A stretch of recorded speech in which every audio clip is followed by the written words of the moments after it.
Good evening, ladies and gentlemen.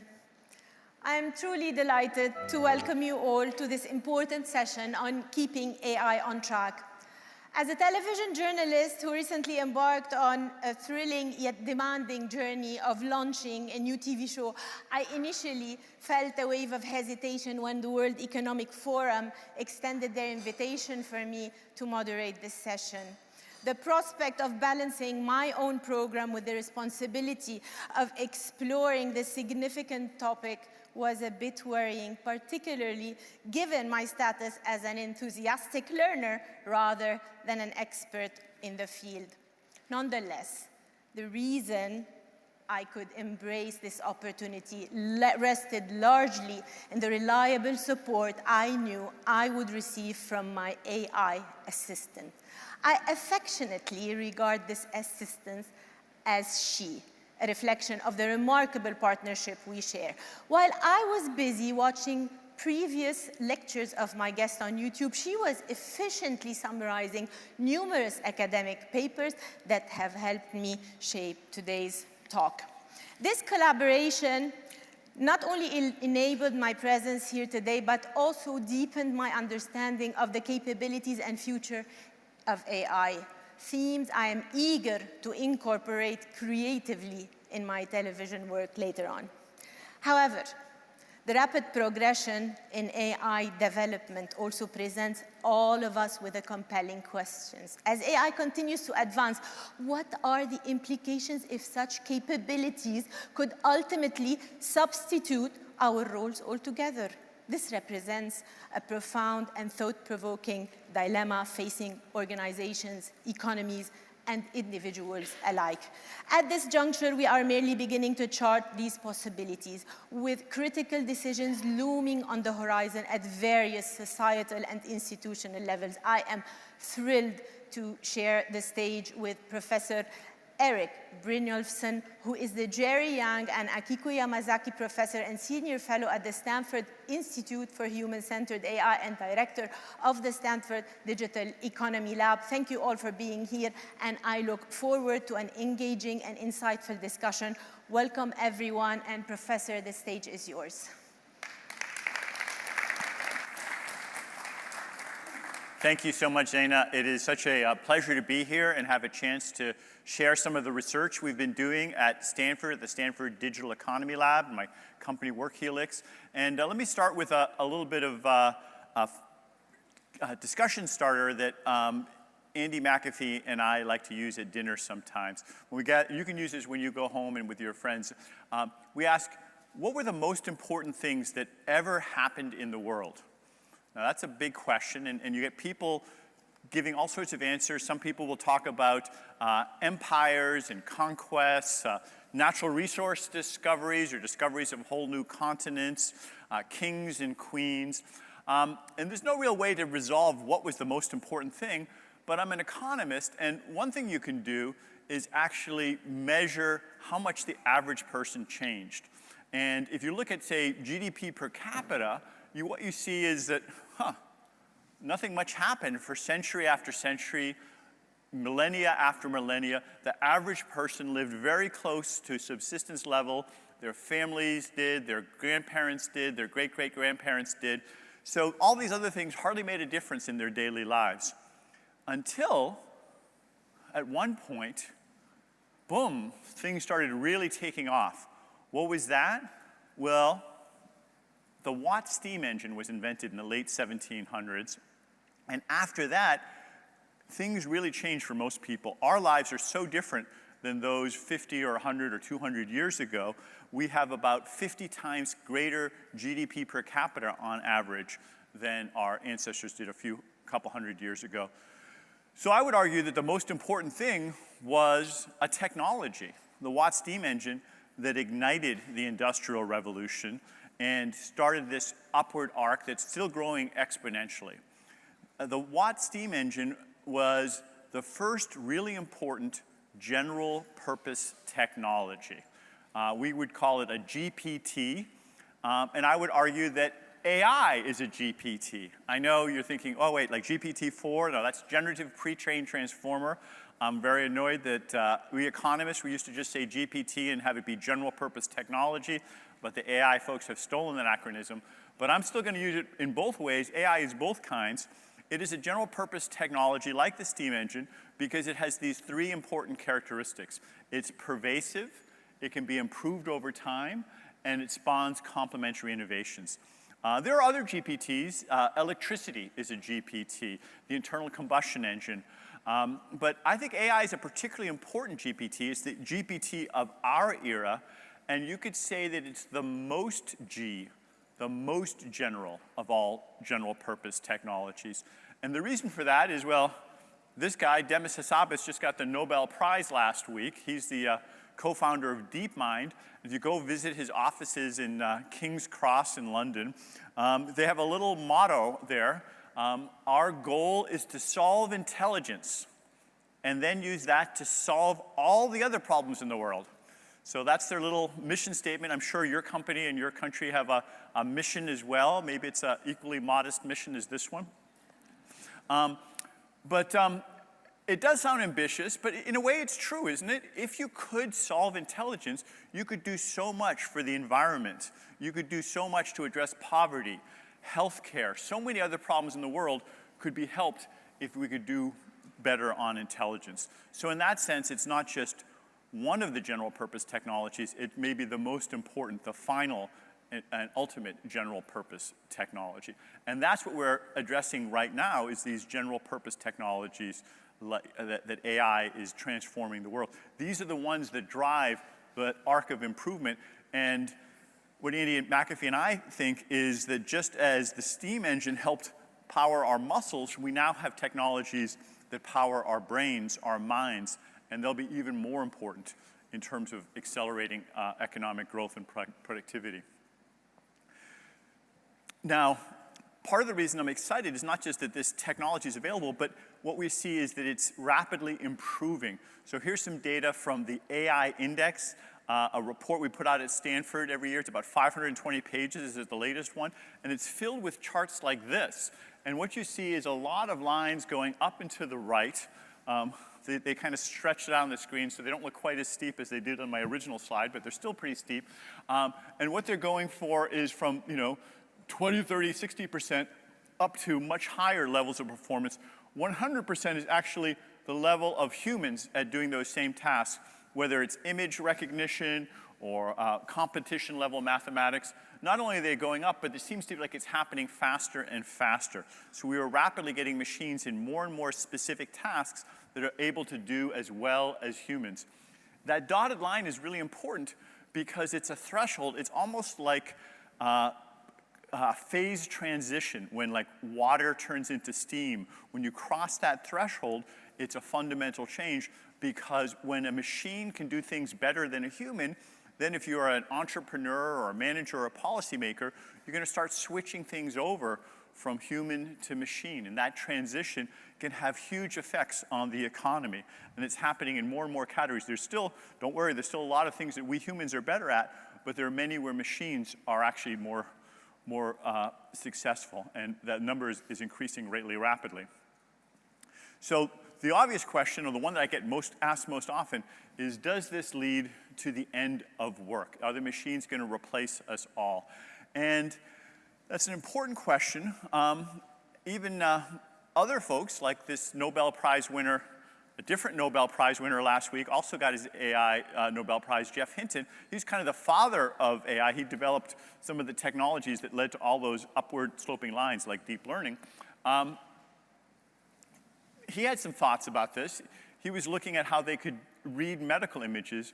And back in 2016, he said, hey, it's obvious that machines are better than radiologists, so we don't need radiologists anymore. We should stop training them. Maybe in 5 years, maybe in 10 years, but it's clear that's obvious. So he said that, 8 years ago. So what's been happening to radiologists? Has the number been going down? Has it been going flat? What's been going on? Well, if you look at the data, I'm a data-driven kind of guy, whoa, it's going up. the demand for radiologists has been going up since that time. In fact, it's tripled over this short period from 1,000 job postings to 3,000 job postings, and many other data sets give similar messages. So that's not what Jeff Hinton was expecting. It's not what a lot of people were expecting. Yes, it's true that AI can read medical images, but when you talk to hospitals, they actually can't get enough radiologists. They need more of them. So what's going on? What's driving that? Well, the key thing is that AI is an amazing technology, but technology is just the beginning. You need to do a lot more transformation of work to really get the benefits. And in particular, you need to think about all the tasks that are being done. In my view, it's not the job that is the atomic unit of work, it's the task. So a job is a bundle of different tasks, like a radiologist does many different tasks, economist does different tasks, bus driver, they all do different tasks, not just one thing. You can take all those tasks, and then you can score each of the individual tasks. AI can help with some of them, and there's other ones that can't help at all. AI can help with reading medical images. It doesn't help with lifting boxes. Once you've scored them, you can then roll them back up to the job level, but maybe weight them by how much time the person spends on it or how much wage is associated with it. And you can even roll them up to a whole company, or I should add, you could roll it up to a whole city or country as well. And then you get a sense of where the tasks are that are going to be affected by AI. This is the work that I've been doing with Daniel Rock and with Tom Mitchell, and we've been trying to understand which tasks will be most affected by AI and then how that's affecting jobs and work. It's not the whole, and what we found was there was not a single job where AI just runs the table and is able to do everything. In each case, AI was able to help with some tasks and not others. And there's not a single job where AI had no effect either. Let's go back to our radiology example. So according to ONET from the Bureau of Labor Statistics in the United States, there are about 27 distinct tasks that radiologists do. One of them is interpreting images. And that's what Jeff Hinton was talking about, reading the images and interpreting. Is this cancer? Is this emphysema? But they do other things. For instance, sometimes they have to administer conscious sedation. Now, I don't know about you, but I would not want an AI, a machine, to come in and give me sedation. No, I want a human to be involved in that. And if you go through the 27 different tasks, what you find is that AI helps with some, but others, you really need a human involved. And that's one of the reasons why we had more demand for radiologists is that, yes, AI is helping, but you still need to keep a human in the loop. In fact, you still need to keep a human in charge. And in general, not for every occupation, but for most of them, what we see is this pattern where you want to have humans involved, even as parts of their tasks are being done by AI more and more.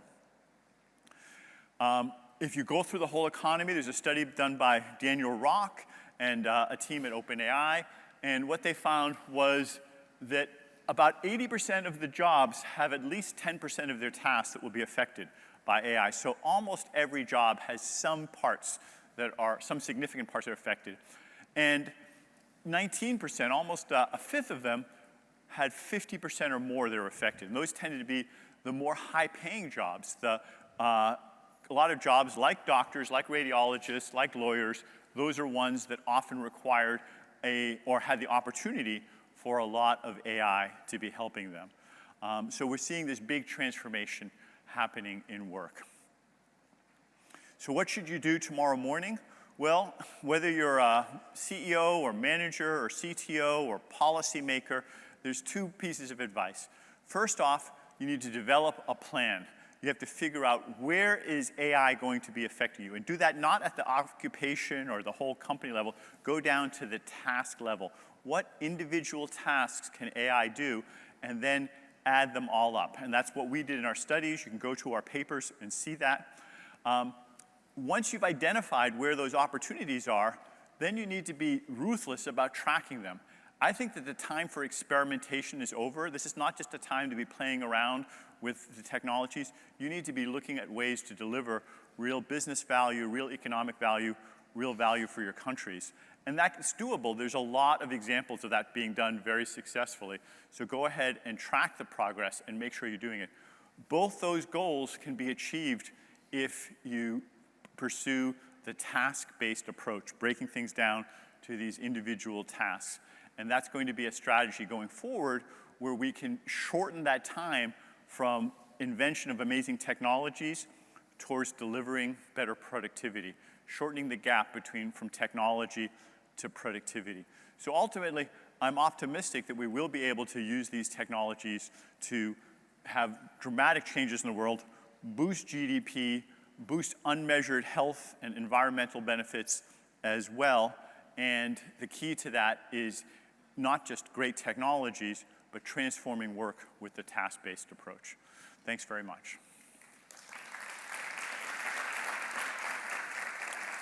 So I think we're going to have a discussion, a little bit of time. Oh, here comes some chairs. A little time for discussion, maybe some Q&A.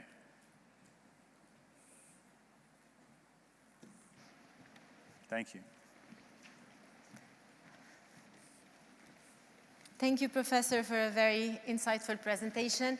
I'd like also to welcome our audiences and ask them to please feel free to raise their hands if they feel they have a follow-up question to a question I asked the professor, or if they have any comment at any point in time. We're all partnering in this session. Let me start, Professor, by asking you if you believe we have enough research that is being done by economists to understand really the economic consequences of AI.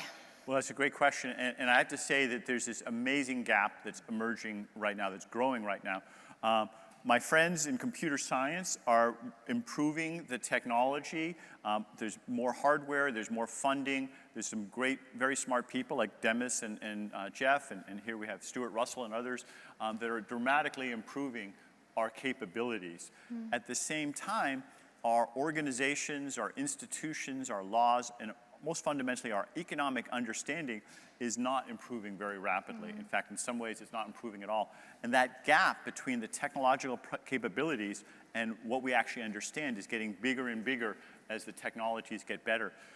So we need to close that gap, and specifically what we need to do is invest more in economic and sociology and policy and public policy research to understand better what are the implications for society, because it's dangerous to have that gap. That gap is where most of our big problems and challenges of the next 10 years are going to be, also where most of our big opportunities to make the world better are going to be. Professor, you mentioned radiology and radiologists. Are all jobs augmentable? Not all jobs are augmentable, but more than most people think.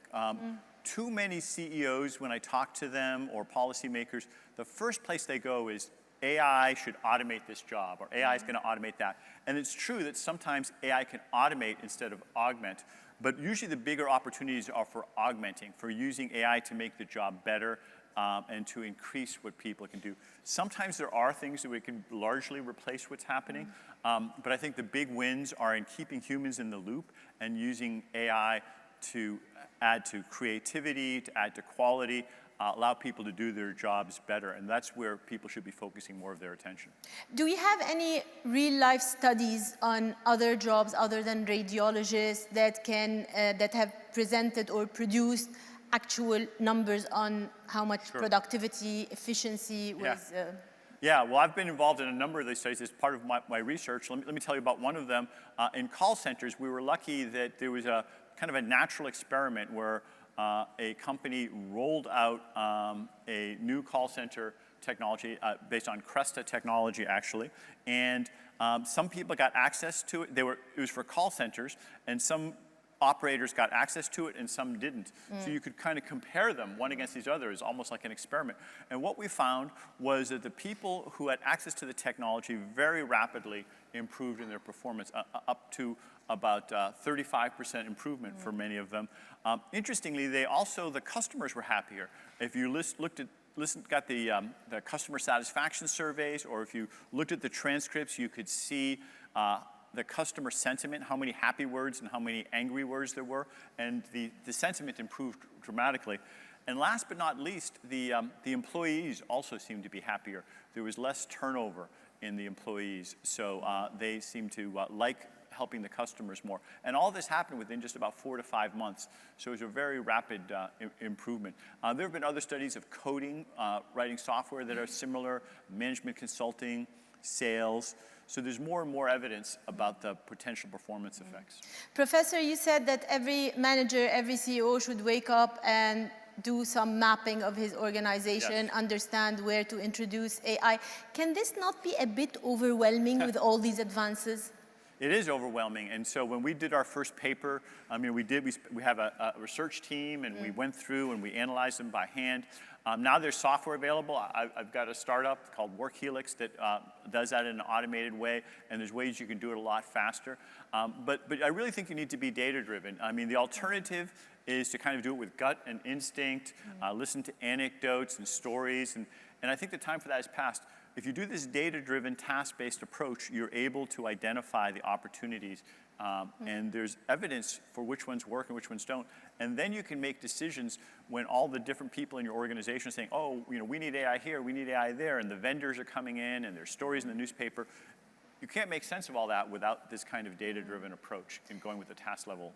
Professor, will we need to be ready for serious organizational and managerial new models? Yes. I think that the next 5 to 10 years are going to be a period of tremendous business transformation, the biggest business transformation we've ever seen. And there are going to be new trillion-dollar companies created. There are going to be some other big companies that are wiped out through this turbulence and this transformation. The technology is just the tip of the iceberg of a much bigger transition. New business processes, new ways of reaching customers, new core technologies, new goods and services. And right now, a lot of people, entrepreneurs, managers, and companies are inventing them. Policymakers need to be watching this and preparing their workforce for this massive transformation going forward. Professor, if we're talking about growth and productivity regained due to this powered business with AI, are we going to witness some slowdown before we see some growth? Are we going to lose jobs before we gain jobs? So I think technology has always been destroying jobs, has always been creating jobs at the same time. So we have this transition. One thing that definitely doesn't work is try to freeze everything in place and just say, we're going to leave all the same jobs the way they always are. The successful companies, the successful countries have always had a dynamism to them and a transition. But there can also be, sometimes paradoxically, a bit of a productivity slowdown before it takes off. This is something I call the productivity J curve. It can look a little bit like a J, a little down and then up. And the reason it looks like a J is that in that initial period, companies are doing that transformation. They're developing new business processes. They're reskilling the workforce. These are creating intangible assets, but they're not measured anywhere. And so all that effort doesn't show up as greater output. But once they have new processes and figured out how to use the technology, then you have a takeoff. But that early period can be very discouraging while you're waiting to see if you can get things working correctly. These J curves have appeared with other technologies, and we're seeing them appearing with AI as well. Since you're mentioning measuring, yes. Measurement, how do you measure productivity that is the result of cognitive work? Yeah. That's one of the hardest things. Physical work is often easier to measure. If a person is laying bricks, you can count them. If a person's coming up with new ideas, how do you know if they're really coming up with new ideas, working at it? Some people try to do things like measuring lines of code, and I think that's a very bad proxy. But you do need to have these KPIs, these key performance indicators. In the case of the call center, for instance, I gave you the examples of productivity, call center volume, customer satisfaction, employee turnover. Every company has a lot of data about how their operations are going, and you can tap into that data and with APIs and then turn those into KPIs. At my company, Couincils, we call it APIs for KPIs. It's a way of knowing what's happening in the company and then getting these key performance indicators. You can even do it at the whole economy level. We have a new metric called GDP that measures the benefits, not just the costs. And that is also helping to understand some of the intangibles and the cognitive labor. But as the economy transitions through this business transformation, we can't just rely on the old metrics. Traditional GDP is wonderful, but it's missing many parts of the economy that are very important. And so the new KPIs, the new metrics are needed. And part of the CEOs or managers or policymakers' job is to think hard about these new metrics and implement them. Professor, how important is it to have even small and medium businesses on board? Yeah, these technologies help create new ecosystems for big companies and smaller companies. Often the smaller companies are the ones that are first to embrace some of these technologies, and there's a transition that goes on. I like to see the big companies also adapt them, but sometimes it's slower. It's harder for a big company to transition, so you see startups adopting them. But it's ultimately a whole ecosystem of different size companies. Do you fear industrial concentration in the hands of the big corporations? I do. I think that one of my concerns is that these technologies could be used to centralize decision-making and centralize power, and that might be more efficient in some ways, but it also could be dangerous in terms of economic concentration and ultimately concentration of wealth and power. And I think most of us would prefer to see a world of widely distributed decision-making. But we have to work towards that. Professor, you showed us that a chart with the 100%, the boiling level, the human level. Yeah. This, if I may call it, obsession of having AI that is perfectly imitating humans. Right. Is this too ambitious on our part or not ambitious enough on our part? Yeah. So that's a great question. And while AI is getting very good at individual tasks, I think it's a mistake to think of there just being one dimension of intelligence and say that like once AI gets to human level, that's it. The reality is that intelligence is multidimensional. That chart had many different lines. And humans are better at some already. A pocket calculator is better than me at doing arithmetic. Bats can do echolocation, and chimpanzees, believe it or not, have better short-term memory. So there's many different kinds of, than humans, there are many different kinds of intelligence. And if we use a machine, if we think of a machine trying to imitate a human perfectly, which is sometimes called the Turing test of intelligence, I think that's much too narrow a focus for AI. It will make AI that doesn't exceed humans in many of the ways that it could be exceeding it, and also tends to replace humans.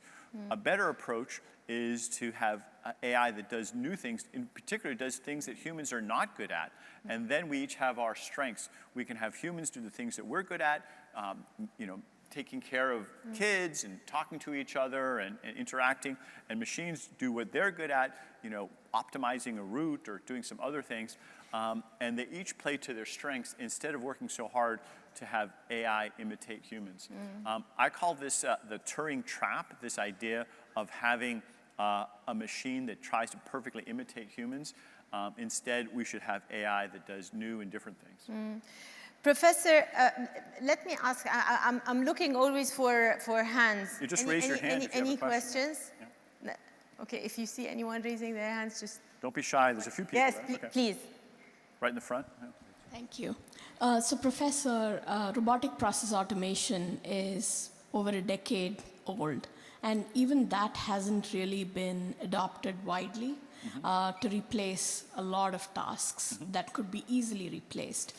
Why do we believe that AI is going to do better than RPA? Yeah.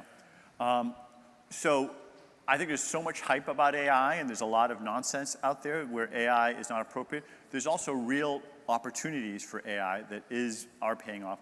And the real job for all of us is to distinguish the hype from the reality. It makes me so sad when companies spend billions of dollars on failed projects and industries are wasting their money. But whether it's RPA or other kinds of software, there are use cases where it does work well. Maybe some of the proponents have overhyped it, and I'm sure some of the proponents of AI have overhyped it.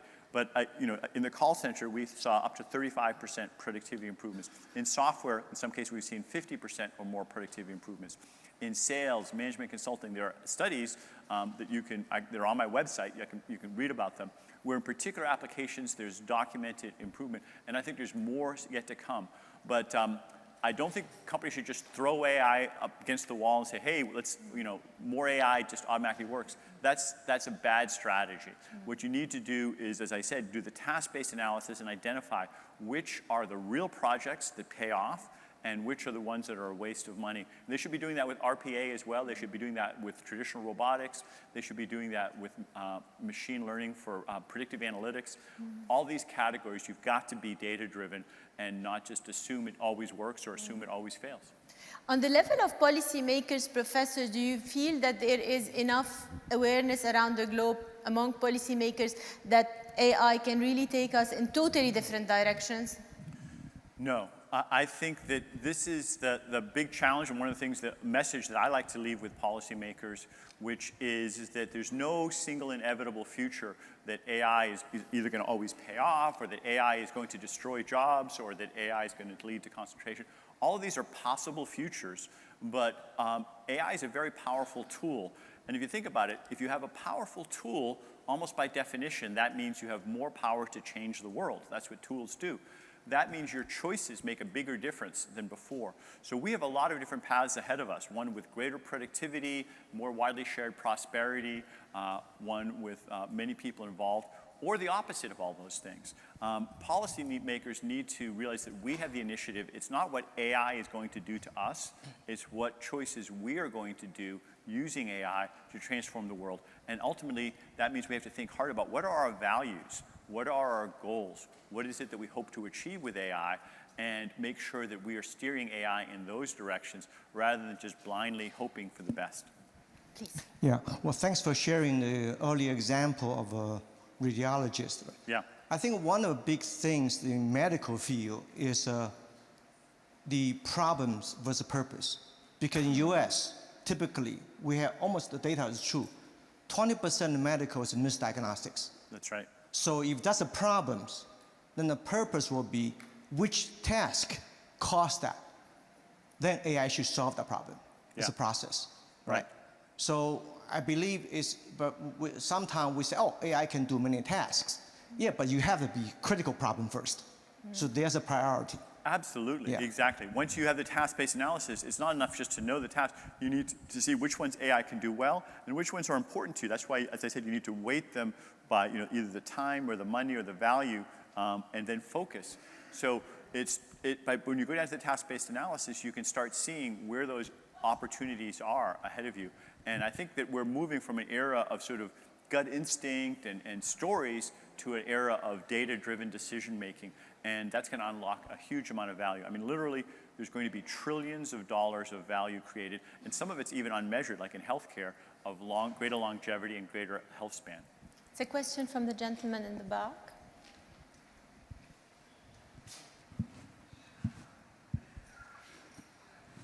Right there in the back next to you. Thank you. One question on, you mentioned productivity, and I think we all have high hopes. There's a colleague of yours, Darren Acemoglu, who he came up with a paper which is quite interesting, which kind of comes out with adding up these examples of where one sees already progress in productivity. He adds it all up and he says it's actually quite underwhelming. Right. I would like to hear a reaction to it. Sure. And related to this, and which you just mentioned to the question of the gentleman, there's already a big hype. You said there are going to be trillions of gained in these industries, and the markets seem to anticipate all of this. That's right. And this is obviously another session to make a call on markets, but nevertheless, are you concerned, and I know your research, how long these gaps are timing-wise, that the hype is, in particular in the market, is already discounting all of this in prices? Well, I'm not going to make stock market predictions, but first let me say that Darren Acemoglu is a dear friend of mine, a great man. He also, I mentioned 2 Nobel Prize winners. Darren also got the Nobel Prize last week, so everyone's getting it except for me. I'm a big fan of his work, and we've had many discussions about AI and other things. I do disagree with him on this particular study about the impacts. I won't get too much into the technical details, but he goes through the ways that AI could affect, and he kind of assumes no additional progress, that there's no additional implementation. And he also, there's a number of like judgments you have to make. And in my view, each time he chooses the most pessimistic possible interpretation of these different areas. We're already beginning to see the glimmers of some productivity, but you know, I put my money where my mouth is. So I put a bet, and there's a site called longbets.com where you can place any bet, and Bob Gordon, another economist who's a pessimist, thought that productivity would be slow over the next 10 years. I said it's going to be higher. So we have a bet on longbets.com about what productivity is going to be in the 2020s, and I guess we're going to find out in a few years who's right about that. But my bet is backed up by a lot of the research I did with Anton Koronek and with Martin Bailey and with Daniel Rock and others. And part of it is because I think not only the technologies we already have are in place, but we're beginning to see the business innovation needed to harvest them.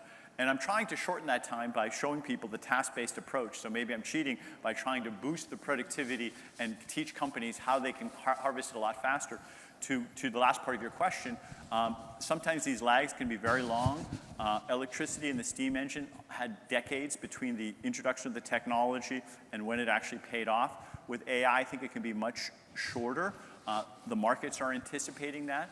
And part of the reason is that AI can be used, all of you can use AI. I hope you're all using it already, like ChatGPT or Gemini or Claude, because it doesn't require special training. You can just talk to it in natural language like English.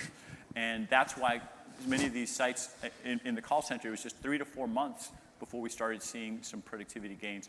But I anticipate that the productivity gains are going to be significant, and I've talked to people at the Congressional Budget Office and elsewhere that these payoffs will be quite large. I'm told that we've gone way over our time. Thank you so much. I encourage you all to continue the conversation outside with the professor. Thank you, Professor. Thank you. Thank you. Thank My you. pleasure. Thank you. Thank you.